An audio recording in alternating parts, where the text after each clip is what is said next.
nombre del Padre, del Hijo y del Espíritu Santo. Amén.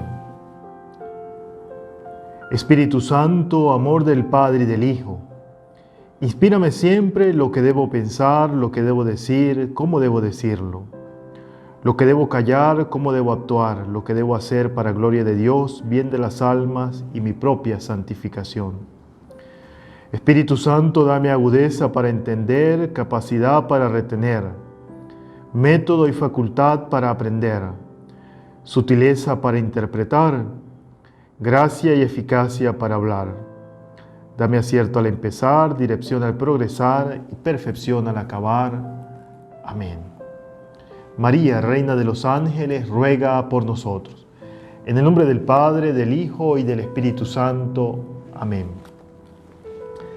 Bienvenidos, estimados hermanos y hermanas, a nuestro día número 19, en preparación a la consagración a nuestro ángel de la guarda.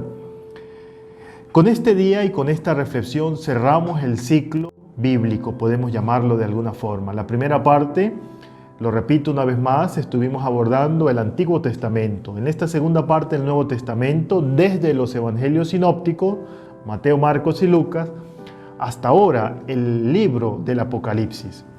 Y hemos querido dividir este libro del Apocalipsis en dos con una precisa y única razón. La primera fue el tema del día de ayer, en donde lo resumía de la siguiente manera. Yo decía que el mal, el pecado, nunca ha tenido ni nunca tendrá la última palabra. La última palabra la tiene Cristo Jesús. El libro del Apocalipsis viene a revelarnos el mensaje central, el tiempo de la resurrección. El reino de Dios ha comenzado y allí tú y yo formamos parte. Ahora bien, este segundo encuentro para hablar del Apocalipsis voy a hacer referencia de manera especial a aquel maravilloso encuentro o aquella reflexión que encontramos en el libro del Apocalipsis en su capítulo 12, la batalla espiritual, la batalla librada en el cielo, en la cual el arcángel Miguel sale victorioso. Miguel, quien como Dios se coloca de parte del Señor y logra derrotar al mal. Pero, ¿quién es el diablo? ¿Quién es Satanás? Es ciertamente una personificación mítica del mal, de la iniquidad, de la armonía, del pecado. Cuando hablaba del tema de los ángeles, de los ángeles en los Salmos, quisiera también citar este maravilloso libro de un sacerdote paulino, el padre José Bortolini, Conocer y rezar los Salmos, comentaristas, con un comentario para nuestros días. En este libro, haciendo referencia también al libro del Apocalipsis, dice que el demonio, la oscuridad, no es armonía, es pecado, es oscuridad, es mentira, es engaño. Es eso precisamente lo que va a derrocar y a derrotar San Miguel. Diablo es la traducción griega que utilizamos a partir de la Biblia de los 70. El término hebreo Satanás o Satán significa en general el adversario, el acusador, el calumniador. No es un sujeto eterno o absoluto, que existe desde siempre igual que Dios. Aquí viene la primera enseñanza que nos deja el libro del Apocalipsis. Satán no existe desde siempre como Dios. Dios ha creado a los ángeles buenos y dentro de esos ángeles buenos también estaba quien será después Satanás, que en la tradición decimos Luzbel, el ángel más bello del Señor, que se rebela contra Dios y pretende ser como Dios. Dios creó todas las cosas y todo lo creado por Dios era bueno. El diablo como sujeto absoluto de alguna manera no existe porque es un ser espiritual. El mal sí existe, sin embargo, es una creación humana, es un producto social, es un pecado que en la iglesia llamamos un pecado personal o un pecado social. Y es precisamente aquí donde viene la gran enseñanza también del día de hoy. San Miguel, que se coloca del lado de Dios y frente a la rebeldía, frente a la opulencia, frente a esas ganas del demonio de ser como Dios, responde: ¿quién como Dios? Es por eso que el libro de las Revelaciones, el libro del Apocalipsis, viene una vez más a enfatizar que los ángeles tienen el poder y tienen esa facultad inmensa que les da el Señor de acompañarnos en librar y en liberarnos en el combate espiritual. El Catecismo de la Iglesia Católica, que una vez más lo recomiendo y no me canso de recomendarlo, no puede faltar en sus hogares. No puede faltar en el hogar de una persona que quiera hacer un camino de conocimiento de Dios desde nuestra doctrina católica, el Catecismo de la Iglesia Católica. Cómprenlo, no se van a arrepentir, no es dinero perdido. Está también en la internet, si quieren ustedes tomarlo, verlo, lo pueden hacer porque eso está digitalizado. El numeral 394, dice, atestigua la influencia nefasta de aquel a quien Jesús llama el homicida del principio en el Evangelio de Juan, y que incluso intentó apartarlo de la misión recibida del Padre. Esa es la tarea del demonio, engañarnos. Es por eso que en algunas oportunidades, cuando las personas están estresadas, cuando las personas están de mal humor, cuando las personas viven un continuo sinsentido de la vida, allí podemos decir que está actuando el mal. El numeral 391 del Catecismo dice: tras la elección desobediente de nuestros primeros padres, se halla una voz seductora opuesta a Dios, que por envidia los hace caer en la muerte. La Escritura y la tradición de la Iglesia ven a en este ser un ángel caído llamado Satanás o Diablo, apoyándose en el libro del Apocalipsis en su capítulo 12, versículo 9. La Iglesia enseña que primero fue un ángel bueno creado por Dios.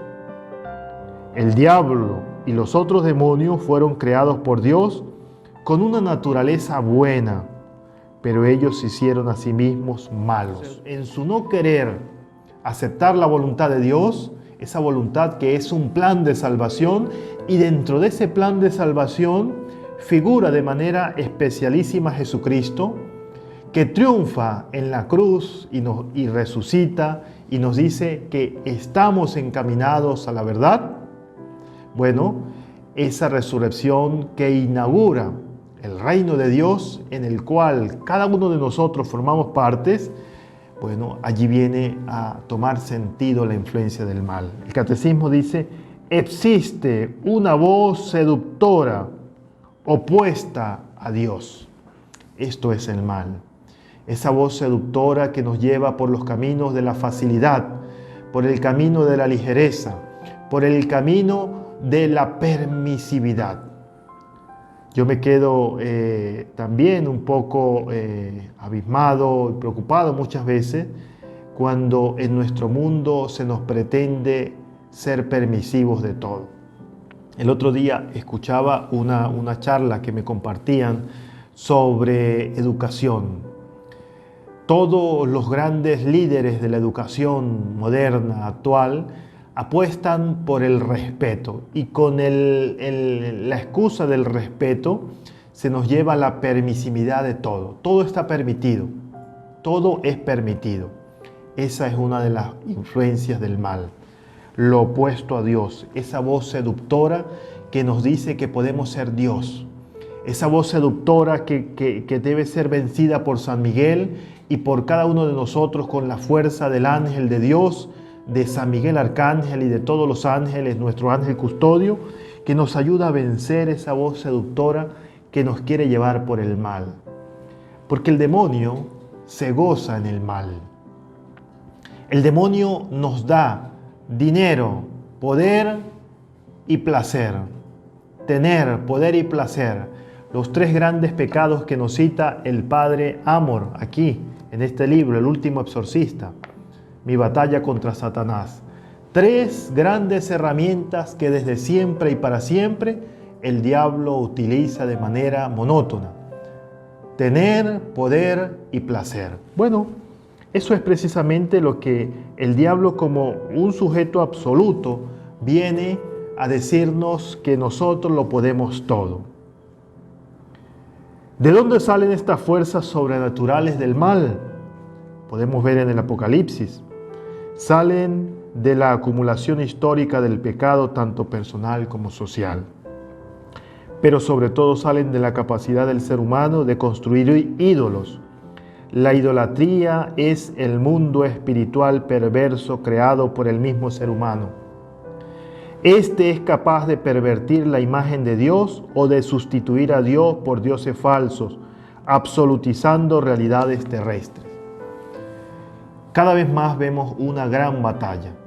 Cada vez más se pretende instaurar en el mundo esa idolatría. Todo está permitido. Y por eso vemos familias destruidas, y por eso vemos comunidades destruidas, y por eso vemos países destruidos, porque nos colocamos de espalda a Dios.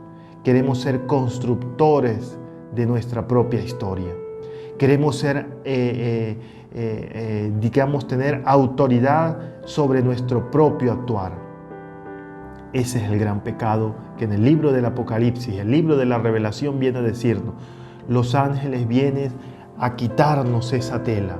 Los ángeles de Dios vienen a quitarnos ese velo que no nos permite caminar en la presencia de Dios, que no nos permite ser obedientes a Dios, que no nos permite, como el Apocalipsis lo establece, que ese reino de Dios, iniciado en la persona de Jesús, tenga vida en nosotros. Padre, qué bonito usted predica. Padre, qué bueno que usted nos habla. Pero cuando nos toca hacer y dar testimonio de nuestra fe, se nos olvida. Con gran facilidad mentimos. Con gran facilidad nos ocultamos o pretendemos ocultarnos de Dios. Qué bueno que mis hijos fueran a misa, pero es que no les gusta ir a misa. Ay, pero qué bueno es el rosario, qué grande es el Santo Rosario, pero no tengo tiempo. Ay, pero qué maravilloso es la Biblia, si otro me lo explicara. Pero qué bueno es aprender la vida de los santos, pero qué difícil es imitarla. Es allí donde viene el Catecismo de la Iglesia Católica a decirnos esa voz seductora opuesta a Dios. Ojalá que en este camino de consagración, en esta segunda parte que concluimos hoy, podamos abrir nuestros ojos, comprometernos. A veces somos llamados fanáticos. El libro del Apocalipsis, presente con muchos santos y ángeles, mensajeros de Dios, viene a decirnos que las primeras comunidades tuvieron que dar testimonio con su vida. El testimonio de los ángeles y de los santos, lo encontramos, está fundado precisamente no en una cosa sobrenatural. Los santos tuvieron que dar fe con su vida. Los mártires tuvieron que dar fe con su vida de que realmente el reino de Dios iniciado en Jesús había iniciado, había tomado pulso, había caminado, había tomado realmente las riendas de este mundo.